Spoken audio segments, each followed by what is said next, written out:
A day in my life as a tattoo artist and a full-time dad.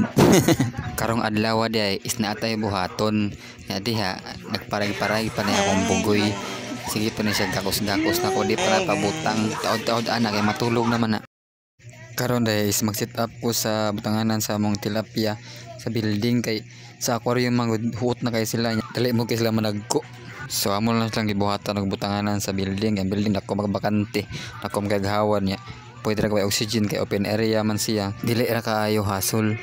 Mo na mo sit up, simple ra kaayo tanan. So nakita niyo no nami sa building sa location area lang ako gibutang kay wala man say kuandri sa taas, bakante man. Mo din nga mga isda kay butang no, mga tilapia.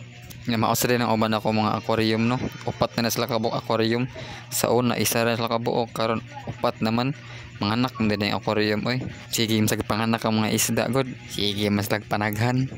Diha is natuog na mong bugoy perting tuog niya diha. Nya natuog man siya hinahinga taghakot og tubig sa ato ang tab para mabutangan na siya og tubig gamay ra akong gibutang diha para dili siya moawas sakto ra. Nya diha is nagmata na akong bugoy. Ako na siyang gikutawan og gatas. Tiwason na akong gibuhat unya taod-taod. Kay basta bag-o ni siyang mata magparag ra bagay siya dayon na ako. Ato ra tiwason og malingaw na ni siya og duwa-duwa. Nya diha nagparag na siya nako perting kapyut na niya nako. Nya nagduwa-duwa dayon na siya. Duwa-duwa nga dala sapot-sapot. Nga naman gina siya basta bagong mata. Tataw na wasan na siya. Malingaw na siya duwa-duwa diha. Basta magunit na siya siyang ball mo na sign nga okay na siya. Pagkataod-taod na isnikalit lang og bundak ang uwan. Kusog-kusog ra bang uwan. Yang bugoy nalingaw na siya tanang-tanaw sa uwan. Tanaw lang sa kadili pa man pwede maligaw kay sip-sipon pa man na siya. Karon diha lang sa chill lang sa kada anak. Tanaw lang sa uwan. Nya diha isa ko nang gipon ng tubig para gamay nila kog punan. Nya nakita ninyo nga kusog-kusog jud ang uwan. Nya ninaog na lang ko pagbalik na ko nagsige ra gapon siya tanaw sa uwan. Pares lang silang duha sa agaw nga si Damian. Nagstorya-storya na silang duha diha nga sila ra duha nakasabot.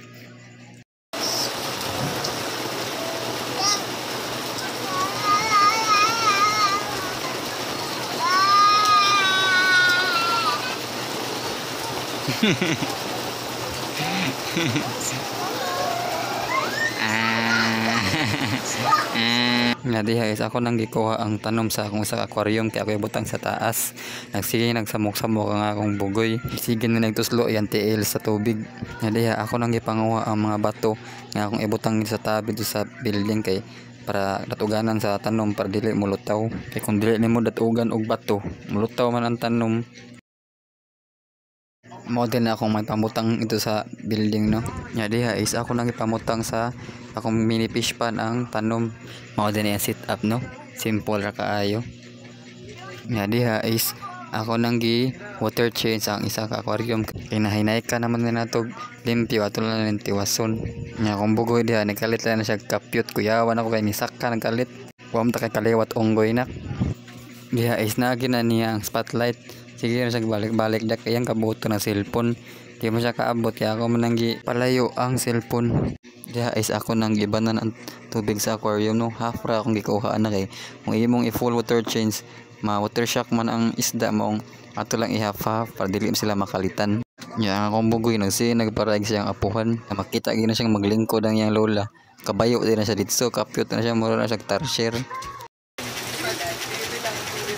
Jadi ako nang ginihinayan og puno og tubig ang aquarium. Ugma na ito na ako i-transfer ang mga isda no kay napunan mangud me nya nagtiman pa ko sa akong bugoy. Update lang ta mo ugma. Nya diha ra sa ta kutob. Bye bye.